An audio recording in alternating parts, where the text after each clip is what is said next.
Have you ever noticed that no matter what you achieve in life, the satisfaction never lasts? You buy the dream phone, you get the perfect job, or you fall in love, but within weeks or months, a familiar emptiness creeps back in. Modern psychology calls this the hedonic treadmill, the endless cycle of running after happiness, only to end up right where you started. Over 2,600 years ago, a prince named Siddhartha Gautama walked out of his palace to figure out why life feels like a constant struggle. When he became the Buddha, his very first teaching was not a religious dogma. It was a radical, medical diagnosis of the human condition. He called it the Chatur Arya Satya, the Four Noble Truths. It is the ultimate guide to hacking the human mind and escaping the psychological matrix we live in. Let us decode it using the language of the modern world. The first noble truth is Dook-kha, often translated as suffering. But this translation is misleading. In the ancient Pali language, Dook-kha refers to an axle hole of a wheel that is out of center. It means unsatisfactoriness, a constant, subtle friction. The Buddha did not say there is no joy in life. He said that even the joyful moments are Dook-kha because they are impermanence. Think of your favorite vacation. It is beautiful, it is relaxing. But on the third day, a thought crosses your mind. Only 2 days left, then I have to go back to work. That tiny shadow of anxiety is Dook-kha. Even while experiencing pleasure, the mind is already suffering from the fear of losing it. Dook-kha is the fundamental glitch in existence. We are trying to find permanent happiness in a world where everything decays. The second noble truth is Sa-mu-da-ya, the origin of this dissatisfaction. The Buddha isolated the exact root cause, tanha, which literally means thirst or craving. We suffer not because the world is bad, but because our minds constantly demand that reality match our expectations. We do not just want things, we become addicted to the next thing. Look at the tech industry. You buy the latest smartphone today. It is perfect, but 1 year later, the company releases an upgrade. Suddenly, the phone in your hand, which has not changed at all, feels outdated and less valuable. The phone did not change, your craving shifted. We are constantly thirsting for three things.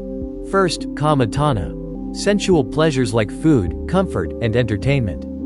Second, bhavatana, the desire to become someone famous, successful, or eternal.